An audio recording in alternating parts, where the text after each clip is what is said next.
Alrighty.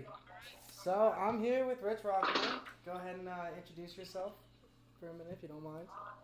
My name is Rich Rockleman. I'm the owner of Starshield Entertainment Group, one of the larger entertainment companies in the South Jersey area. We do photo booths, DJs for weddings, sweet 16s, bar bat mitzvahs, and really everything in between. Been in business for about 6 years now. Oh, great. Okay, so what I'm really going to be asking you about today is more to do with personal branding and Okay. how much that affects your business and how much that affects your personal life and Sure. steps you take to personally brand yourself. So to start off, what does personal branding mean to you? Um,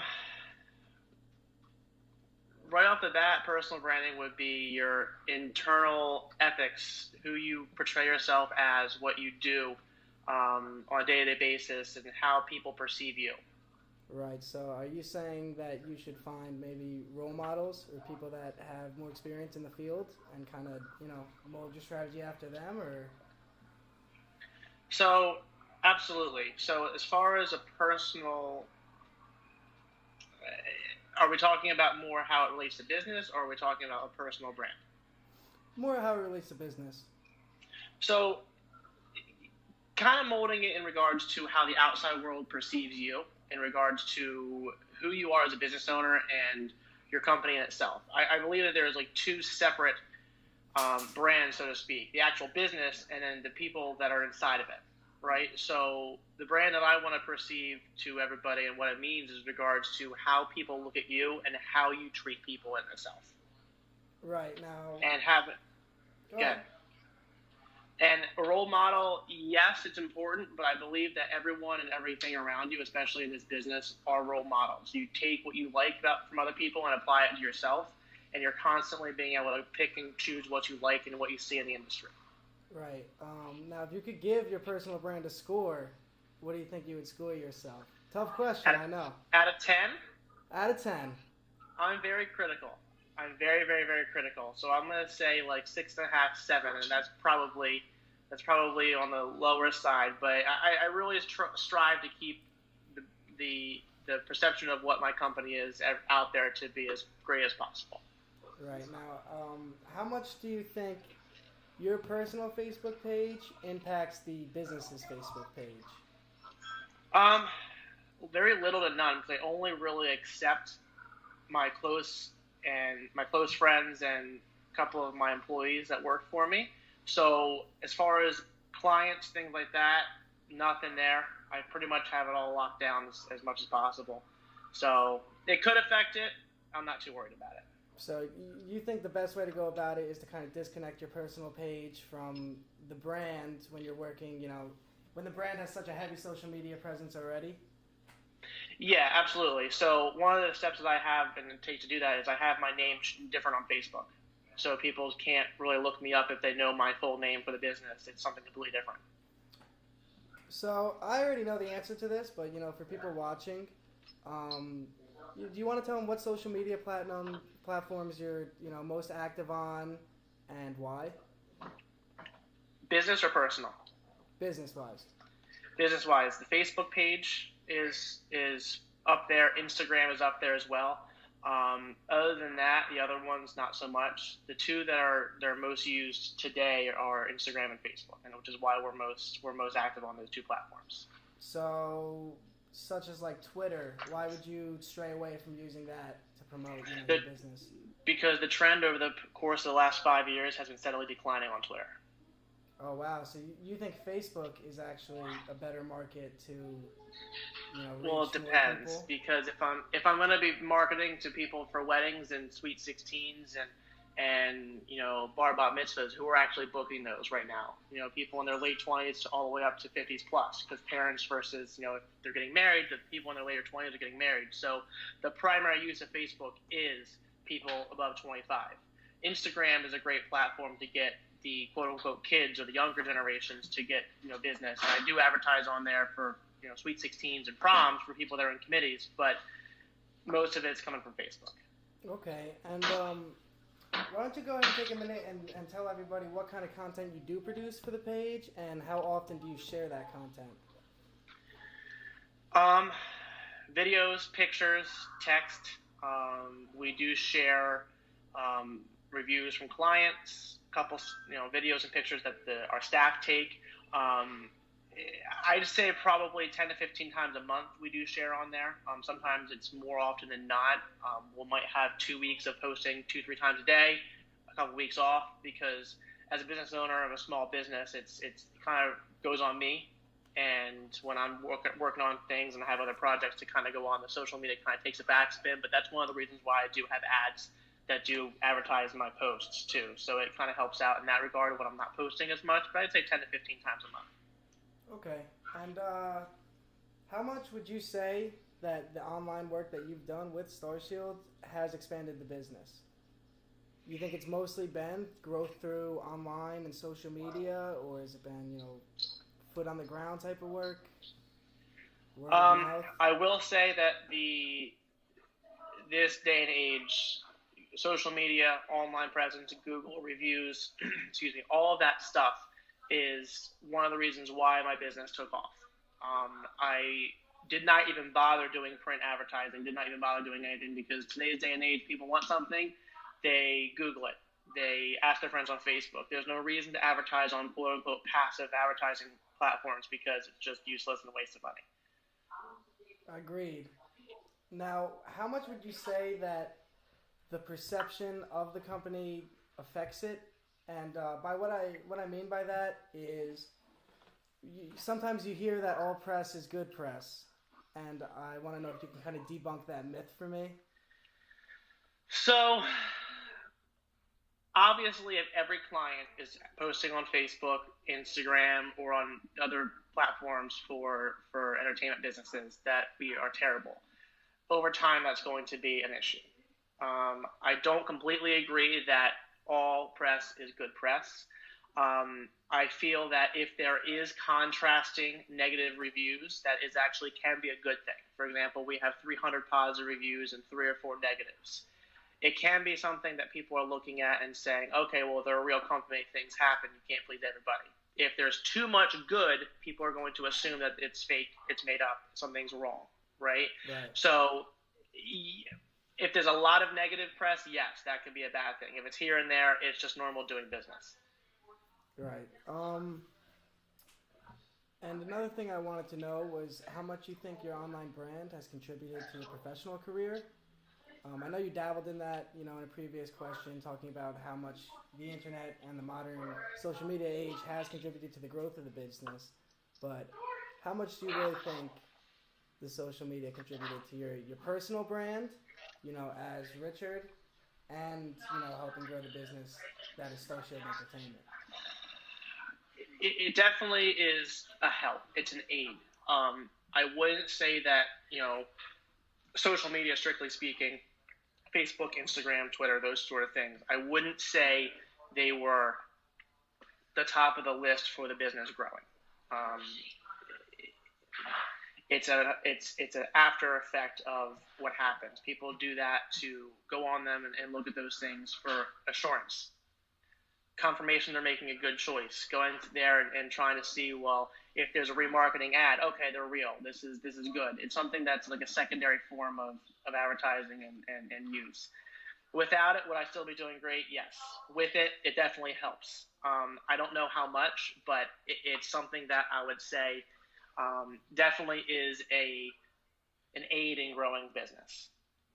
Now, how important do you feel being personable is and seeming human over the internet can be to a business or to a personal brand, because I think a lot of people kind of get afraid because everything's a little robotic, and sometimes you just need to talk to people and you need to figure out, questions to answers to questions that, might not be so easily found. So this is good. So I recently implemented a robotic chat system on our website. And the first question that it asks them is if they would like to speak to a human. And if they don't, it goes through a series of algorithms and if and then statements in regards to what they're asking. But I always give them an opportunity to speak to us, because the people that really want to talk, they have to be given the opportunity to do so right away. I'd say 85% of the time people don't want to talk to you until they feel comfortable to reach out themselves. But there are some people that do want to have that interaction, and it is important to have some sort of human touch, so to speak, on an online presence. It's important to have that. And one of the ways I do that actually on Facebook reviews, we reply with memes, some funny memes that we can kind of show the clients that we're just there having fun, and it shows us a little bit of a personality too. So it's definitely important to have a personal touch. Well, yeah, I actually agree with that because I feel I see a lot of brands personally on Twitter, such as like Wendy's. They'll tweet memes and they'll reply to customers with memes and stuff, and it just makes them look all that more relatable. Yeah, kind of gives them that human side. Now, how much emphasis do you put on making sure that people feel that human side, and that I'm just looking for lack of a better word, just that compatibility? Everything that I do in regards to how the websites are designed, how Facebook posts are made, is thought of kind of speech text. I try to type in a way that's more of just talking and being relatable. That's something that I thought of early on. So there's quite a bit of emphasis on that. It's in everything that we do. Right. So you think that the language, even over text, is super important? Yes, and how you talk to somebody. For example, if someone's going to a Sweet 16 page, and typically in this industry, the young lady who is having a Sweet 16 will be doing the research for their parents, believe it or not. So we have things on there that if there is an automatic chat that pops up there, it's going to say, "Hey, are you planning your Sweet 16? I can help." It's something where it's a little bit more relatable to the masses, and I try to find out what would work best for the people that are actually looking for it. So how we type to the people, we try to relate to what they're looking for. Now, do you find yourself having to kind of match your personality to certain demographics? For the type of business you're looking for, do you find yourself trying to maybe extend your personality one way or the other? Like a code shift, like a almost, different yeah. sort of. Yes. So it's important to find something to relate to people. People make decisions on their emotions.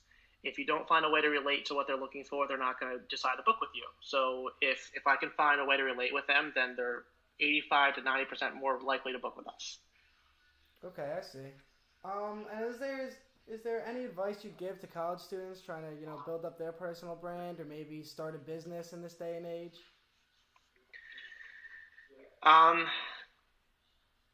Go with your gut.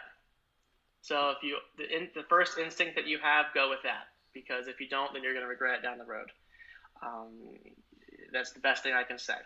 So could you expand on that? Go with your gut. So if you're opening up any business, the first thing that you think of, you're most likely going to be asking friends, family for advice. 9 times out of 10, you're going to know what you want to do right away. Don't let people sway what you want to do. Get their advice to contrast what you're looking to do, but don't move too much from your initial thought unless you do decide yourself that this is something that's not good. Now, do you think it's easier when starting out to focus on what you're good at and really try to, kill that niche? Or do you think that you should be, a little more open to everything and try to expand, from the start, reaching a wide demographic from the start? Or should you stick with your niche at first and see if it works before it depends on the person. Demographics? I'm going to tell you it depends on the person. And I'm going to say this with a grain of salt, and don't don't think I'm a complete jerk for saying this, but if you're somebody that knows you're good at things and someone that can pick up quickly on things, absolutely, I say fake it till you make it.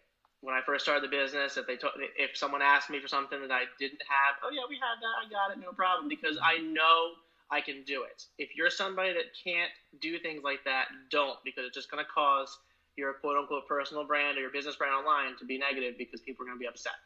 So it depends on you is the answer. Right. So what do you think the importance of seeming knowledgeable to people is on social media? Extremely important. That's twofold. Knowing what you're talking about, and knowing how to answer the question is important, and also being able to say, "Hey, I don't know that. Let me find out for you and get back to you." Being honest is important too. Understanding that people are human. They know that you're not going to know everything, and if you give them a solution rather than "I don't know" and move on, then they're going to be fine. Right? So yes, you need to seem knowledgeable. Yes, you should seem bigger than you are if you're looking to expand. You want to seem as big as you want to get to if you're not there yet. Does that make sense? Yeah, that definitely makes sense. It almost kind of fits into that fake it till you make it. Yeah. Now, how important do you feel the media selection on a page can be to like the personal brand? And obviously, the media will determine what kind of page it is.